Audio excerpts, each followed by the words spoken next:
Welcome to my YouTube channel NK study times में आपका स्वागत है। Please subscribe, like, share and comment below and press bell icon for more videos. So आज हम करेंगे Indian contract act 1872 के under definition of contract, meaning of agreement and essentials of valid contract. सबसे पहले हम करेंगे डेफिनेशन ऑफ कॉन्ट्रैक्ट।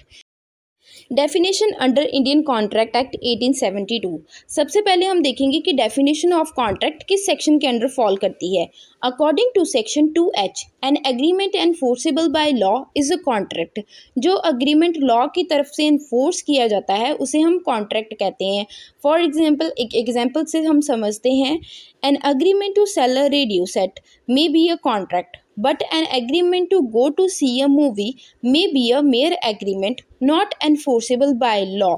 इससे क्या समझ आता है कि जिस एग्रीमेंट के पीछे लॉ की इन्फोर्सेबिलिटी होगी उसे ही हम कॉन्ट्रैक्ट कहेंगे, otherwise not. So thus all contracts are agreements but all agreements are not contract.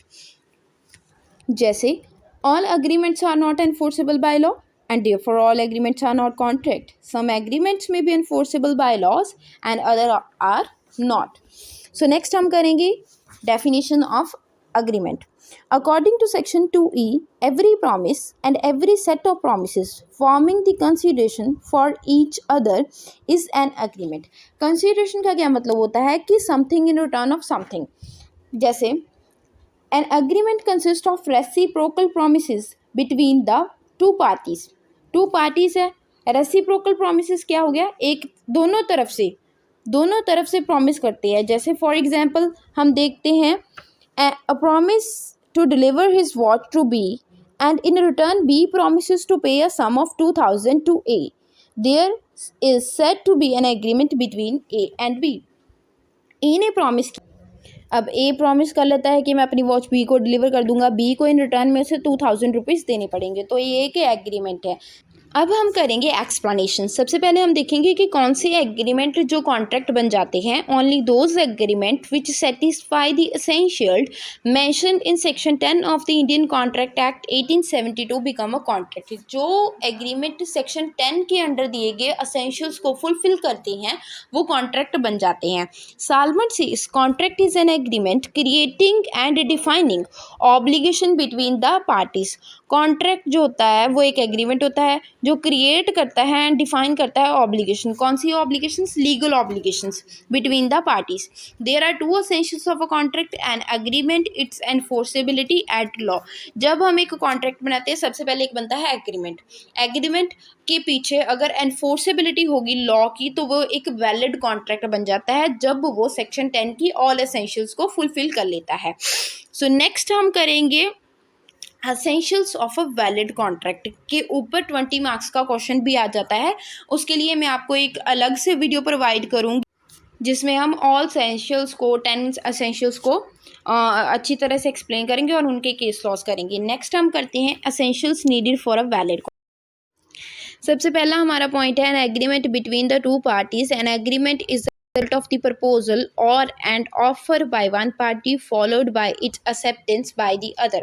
जैसे कोई भी हम एग्रीमेंट करना चाह रहे हैं तो सबसे पहले उसके लिए दो पार्टीज होनी चाहिए, ए एंड बी पार्टीज होनी चाहिए। एक बंदा प्रपोजल देगा, दूसरा बंदा अगर उसके प्रपोजल को एक्सेप्ट कर लेता है तो वो एक अग्रीमेंट बन जाता है। Second point, agreement should be between the parties who are competent to contract. Competent to contract का क्या मतलब होता है कि पार्टीज की कैपेसिटी होनी चाहिए कॉन्ट्रैक्ट को करने के लिए। जैसे वो साउंड माइंड होना चाहिए, डिस्क्वालीफाइड बाय लॉ नहीं होना चाहिए, उसको पता होना चाहिए कि मैं किस एग्रीमेंट में एंटर हो रहा हूँ।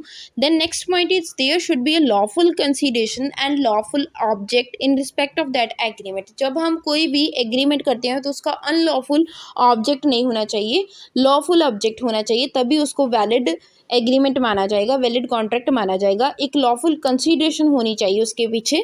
Next fourth point is there should be a free consent of the parties when they enter into a agreement. जब कोई बंदा पार्टीज एग्रीमेंट में एंटर होगी तो फ्री कंसेंट होनी चाहिए उसकी, उनके ऊपर किसी का प्रेशर नहीं होना चाहिए, उनको कोई फोर्स नहीं कर रहा होना चाहिए।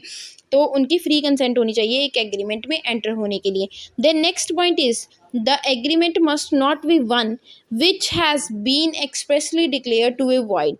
कोई भी ऐसा कोई भी एग्रीमेंट वैलिड नहीं होगा जिसको लॉ ने एक्सप्रेसली डिक्लेयर वॉइड किया हुआ है। तो ये थे हमारे essentials needed for a valid contract. अब हम इन असेंशियल्स को एक नेक्स्ट वीडियो में पूरा अच्छे से एक्सप्लेन करेंगे, बिकॉज ये एक 20 मार्क्स का क्वेश्चन, बहुत ही ज़्यादा इंपॉर्टेंट क्वेश्चन है, पेपर में आ जाता है। तो हम इसको अच्छे से एक्सप्लेन करेंगे। इसके 10 असेंशियल्स हैं जो सेक्शन 10 के अंडर दिए गए हैं, वो करेंगे। So thanks for watching and please subscribe my channel and press the bell icon for new videos. Thank you so much.